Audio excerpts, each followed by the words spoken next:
about 10-11 years ago, for the Air Force to meet most of its aerospace requirements domestically, HAL was the only option. Majorly the Air Force would depend upon HAL. Now you are getting more and more options even in the private sector. More players are coming in. Now, how has Make in India for you as a user, I'm talking about the Air Force and all three services, changed things for you, how the forces did their business, and how has HAL been affected, sir, by this? Because we remember those nomination days where you would get nominated for projects. Now you have to compete with private sector for projects. How has the situation changed for you in the last 11 years, sir? So to start with, HAL has been serving Indian Air Force for last about 60 years. It was in Kanpur earlier, then shifted to Bangalore.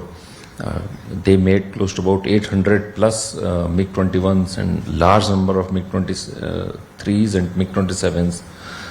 They made 280, close to 280 Su-30s, their engines.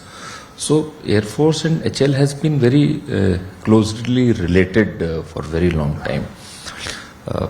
So during the time we realized that the capacity of HAL is now full.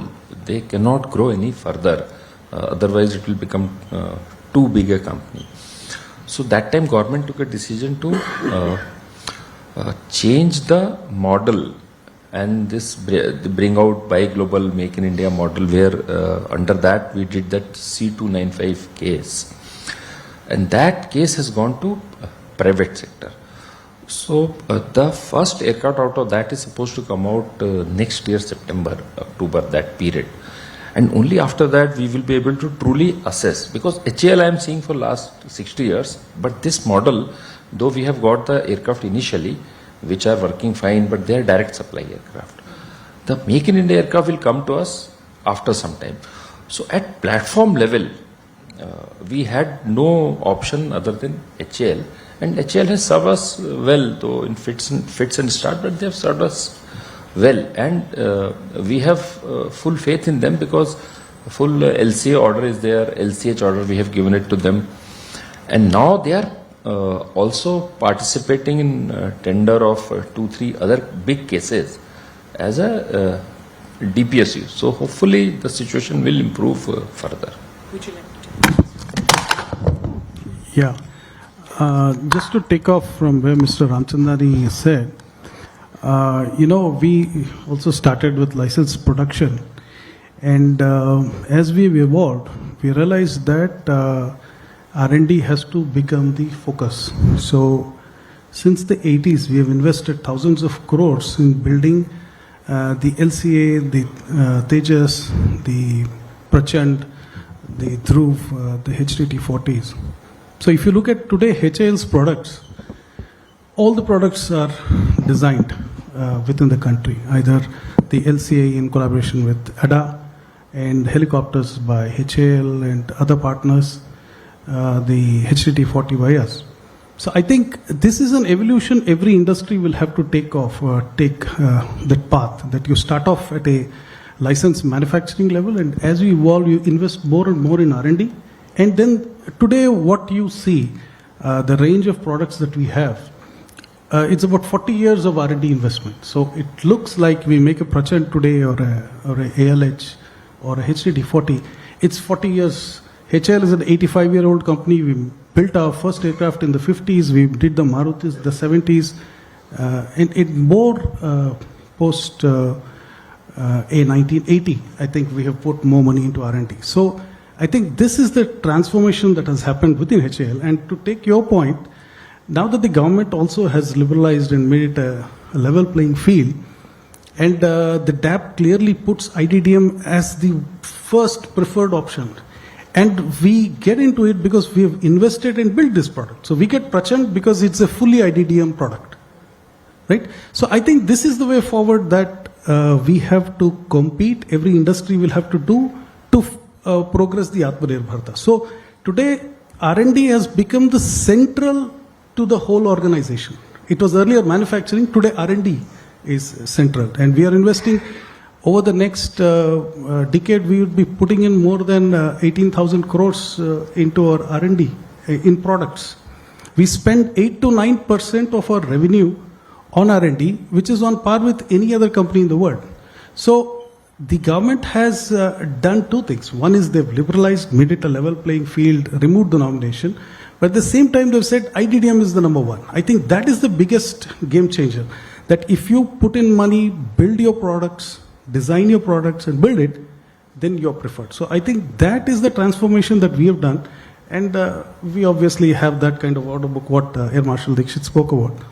So I think every industry, whichever sector of this defense that we talk about, I think it will have to transition from license manufacture to So, own design. If you can tell us what is the order book worth, sir? I can tell you.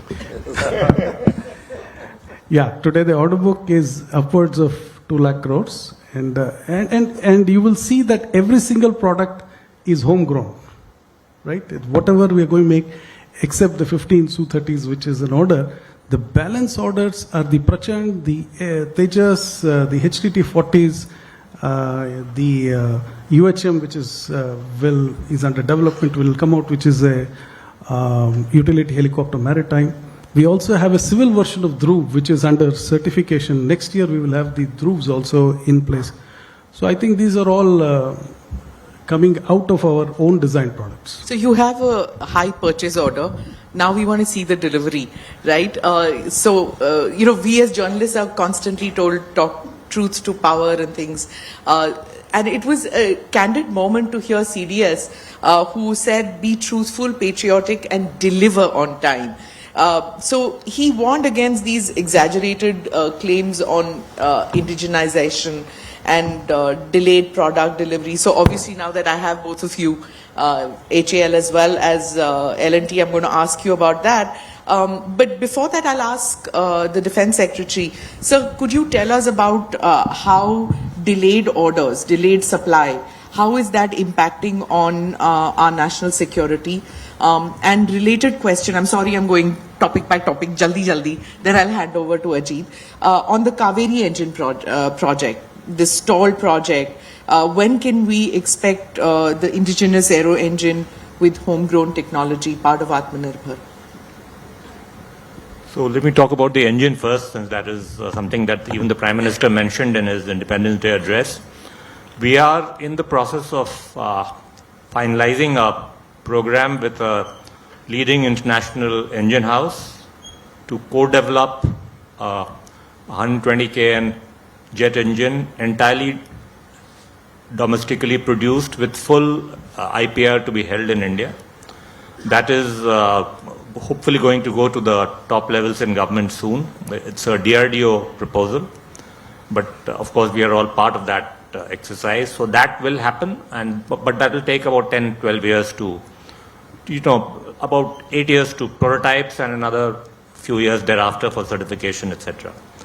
So that process is underway through through the various government processes, given the huge amounts involved. On Kaveri, I think the decision that DRDO has made is that since they have not been able to achieve the requisite thrust to weight ratio, they will use it for their UCAV program. Hopefully that will enable them to license that technology to private sector partners who participate in some of our UCAV tenders, one of which is out right now, which is for the male category drones.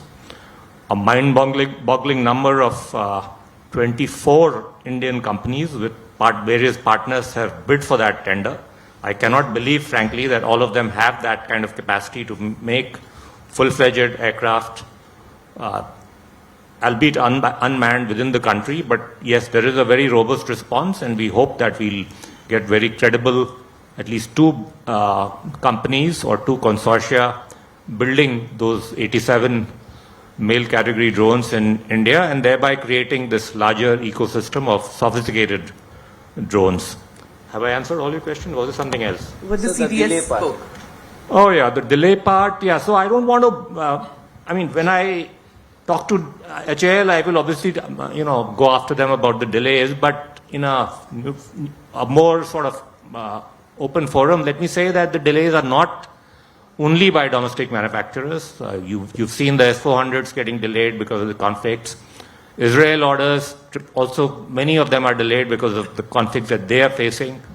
There are supply chain issues which have affected them in the context of the General Electric engines that they've been having to wait for. So yes, all of it is not solely attributable to our indigenous manufacturers, but yes, I mean, there is a tendency to overpromise and underdeliver, and we will need to start cracking down much more, apply LD clauses much more, and in the current round of emergency purchases that we are doing, we've actually taken a very tough stand that any case where delivery is not done within 1 year will all be foreclosed, and I intend to sort of ensure that that is done. So irrespective of who it is, which company, which country, we will foreclose every contract after 1 year.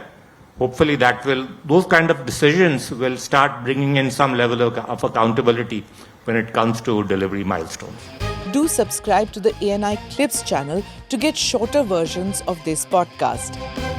Click here to watch the full episode.